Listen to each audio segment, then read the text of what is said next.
Present future में जाना। और आपने शायद कई हॉलीवुड मूवीज में ऐसा होते देखा भी होगा। तो क्या आपने भी कभी टाइम ट्रेवल करने के बारे में सोचा है? और आप क्या करेंगे अगर मैं आपको टाइम ट्रेवल का सीक्रेट बता दूं?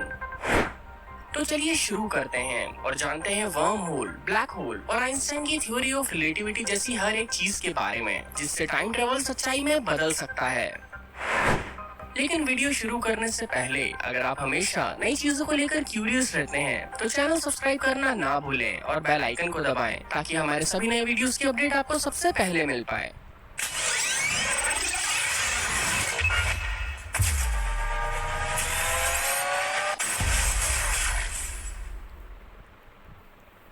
असल में साइंस फिक्शन मूवीज में टाइम ट्रेवल को बहुत ज्यादा सिंपल दिखाया जाता है। बस किसी टाइम ट्रेवल मशीन में बैठो और फ्यूचर या पास्ट कहीं पर भी चले जाओ। लेकिन रियलिटी में टाइम ट्रेवल करना इससे बहुत कॉम्प्लिकेटेड होता है और सभी साइंटिस्ट ये मानते भी नहीं है कि टाइम ट्रेवल पॉसिबल है। और जो टाइम ट्रेवल में बिलीव करते हैं उनका भी ये कहना है कि अगर कोई इंसान टाइम ट्रेवल की कोशिश करेगा तो शायद ही जिंदा बचेगा।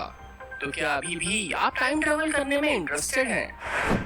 टाइम ट्रेवल करने से पहले हमें ये समझना होगा कि टाइम यानी समय है क्या। ज्यादातर लोगों को लगता है कि टाइम कांस्टेंट है, मतलब ये एक ही स्पीड से आगे बढ़ता है और हम सब इसके साथ सेम स्पीड से आगे बढ़ते रहते हैं। लेकिन जरा ध्यान से सोचिए कि हम भी तो टाइम के साथ हर वक्त टाइम ट्रेवल ही कर रहे हैं, हमेशा प्रेजेंट से फ्यूचर में जा रहे हैं और फिर इसी लूप में चलते रहते हैं। लेकिन फेमस फिजिसिस्ट एल्बर्ट आइंस्टाइन ने टाइम का एक अलग ही एक्सप्लेनेशन दिया है। उनके अकॉर्डिंग टाइम एक इल्यूजन है और ये हर पर्सन हर चीज के लिए अलग होता है और ये स्पेस में उस पर्सन की स्पीड पर डिपेंड करता है। वो जितनी ज्यादा स्पीड से मूव होगा उसके लिए टाइम उतना ही स्लो हो जाएगा। मतलब अगर कोई इंसान स्पेसशिप से स्पेस में 1 साल घूमकर धरती पर वापस आएगा तो उसके लिए टाइम 1 साल आगे बढ़ जाएगा। लेकिन धरती के बाकी लोगों के लिए वो टाइम 1 साल से कहीं ज्यादा होगा।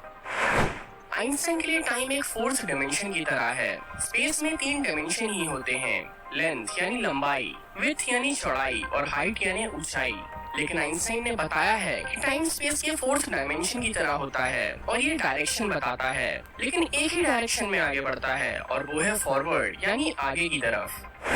आइंस्टाइन की जनरल रिलेटिविटी और special relativity theories GPS satellite technology से प्रूव की जा चुकी हैं। जीपीएस की सैटेलाइट्स अर्थ के चारों तरफ घूमती रहती हैं और ये सभी एटॉमिक क्लॉक से सिंक्ड हैं, मतलब इन सभी का टाइम हमेशा सेम रहता है। लेकिन हर रोज जीपीएस सैटेलाइट्स के टाइम में और अर्थ की लोकल क्लॉक्स के टाइम में 38 माइक्रोसेकंड्स का डिफरेंस हो जाता है, क्योंकि हमारी घड़ियां स्पेस की घड़ियों से थोड़ा स्लो चलती हैं। 38 माइक्रोसेकंड सुनने में तो बहुत ही मामूली सा टाइम लगता है, लेकिन इन 38 माइक्रोसेकंड्स की वजह से इन सैटेलाइट्स की एग्जैक्ट पोजीशन कई किलोमीटर चेंज हो जाती है और इसे कहा जाता है टाइम डायलेशन। और इसी इफेक्ट की वजह से सभी एस्ट्रोनॉट्स भी एक सेंस में टाइम ट्रैवलर्स ही होते हैं, क्योंकि जब वो स्पेस से वापस आते हैं तो उनके लिए टाइम बाकी लोगों से कम गुजरा होता है, मगर ये इस बात पर भी डिपेंड करता है कि वो स्पेस में कितने टाइम के लिए थे। टाइम ट्रैवलिंग कॉन्सेप्ट्स में पहले नंबर पे आता है wormhole. According to NASA, general relativity के प्रिंसिपल्स को यूज करके टाइम में पीछे जाना पॉसिबल हो सकता है, लेकिन इसे फिजिकली अचीव करना बहुत मुश्किल होगा। एक पॉसिबिलिटी है कि हम लाइट से भी तेज ट्रैवल करने का तरीका ढूंढ लें, और वो भी वैक्यूम यानी स्पेस में। लेकिन अभी की टेक्नोलॉजी का यूज करके लाइट की स्पीड से ट्रैवल करने वाला स्पेसशिप बनाना इम्पॉसिबल है, क्योंकि लाइट की स्पीड होती है 2,99,792 किलोमीटर पर सेकेंड। तो ये फिलहाल इम्पॉसिबल है। और इसी से लिंक एक दूसरी पॉसिबिलिटी है वर्म होल्स की। वर्म होल्स स्पेस टाइम में 2 पोर्टल्स की तरह होते हैं, जिसमें एक पोर्टल में घुसकर दूसरे पोर्टल से इंस्टेंटली बाहर निकला जा सकता है।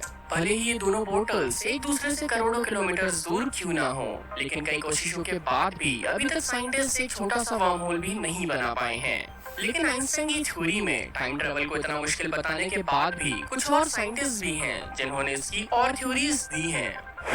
Stephen Hawkins black hole theory. Black hole space की एक ऐसी चीज है जिसके पास हमारे बनाए गए स्पेस टाइम के कोई भी लॉ वर्क नहीं करते, और according to Stephen Hawking space के मिस्टीरियस ब्लैक होल्स ही हैं जो टाइम ट्रेवल के सीक्रेट हैं। उन्होंने एक थ्योरी में बताया है कि अगर कोई स्पेसशिप ब्लैक होल के पास उसके चक्कर काटेगा तो उस शिप में बैठे लोगों के लिए टाइम आधी स्पीड से ही आगे बढ़ेगा। मतलब अगर वो स्पेसशिप 10 साल चक्कर काट कर धरती पर वापस आएगा तो यहाँ के लोगों के लिए तो 10 साल का समय बीत चुका होगा, लेकिन उस स्पेसशिप के अंदर के लोगों के लिए बस 5 साल का समय ही बीता होगा।